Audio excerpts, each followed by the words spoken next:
La question du jour est: l'augmentation des dépenses publiques liées à la protection sociale est-elle justifiée?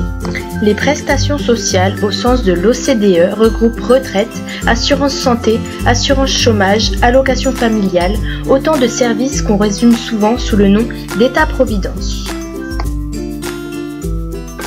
Le ralentissement de la croissance, l'apparition du chômage de masse et la hausse de la dette publique ont mécaniquement accru la part de ces dépenses dans le produit intérieur brut.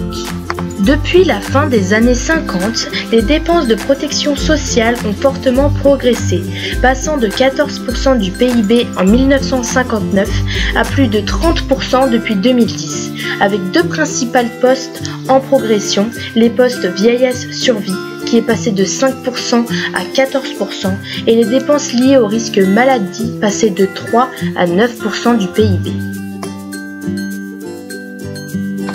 La France se situe actuellement en haut du tableau européen en matière de dépenses publiques. Nous verrons tout d'abord que les dépenses publiques représentent un poids significatif et que mécaniquement celles-ci sont vouées à augmenter. Ensuite, nous analyserons les solutions possibles pour maîtriser ces dépenses. En 2013, la part des dépenses de protection sociale représentait 31,7% du PIB, soit 672 milliards d'euros.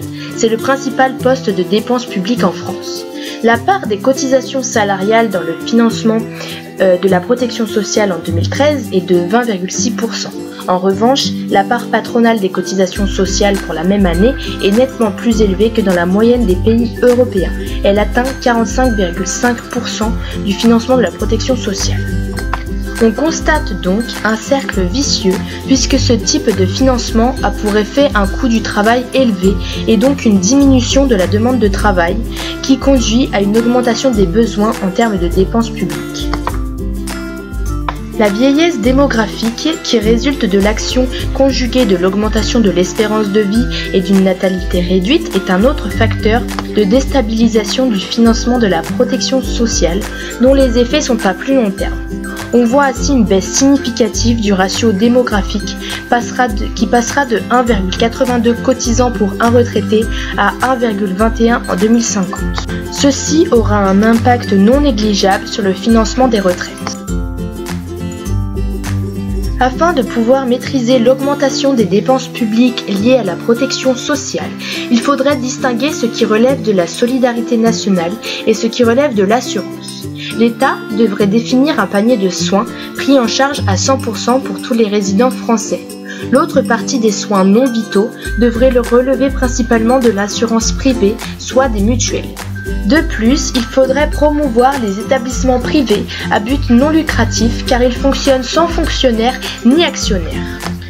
Nous devrions également prendre l'exemple du Pays-Bas. Ces dépenses de santé publique représentent seulement 6,8% du PIB, soit un chiffre inférieur à la moyenne de la zone euro. Cela est possible grâce à la mise en œuvre d'une couverture spécifique du risque de dépendance du PIB aux Pays-Bas. Enfin, on observe de nombreux comportements d'abus dans les dépenses de santé remboursées par la sécurité sociale. Ces comportements se justifient par un système dans lequel le remboursement des soins maladie incite à frauder, ce qui augmente donc le déficit de la sécurité sociale, car ces dépenses-là auraient pu être évitées. C'est pourquoi la sécurité sociale devrait être plus exigeante et contrôler les dépenses. En conclusion, la hausse des dépenses publiques n'est pas justifiée. La structure du financement de ces dépenses, composée pour une large part de cotisations sociales, aggrave par un effet mécanique le poids qu'elles représentent dans la dette publique. Il faut donc contrôler les dépenses publiques en scindant la prise en charge des dépenses liées aux soins et en promouvant les établissements privés à but non lucratif.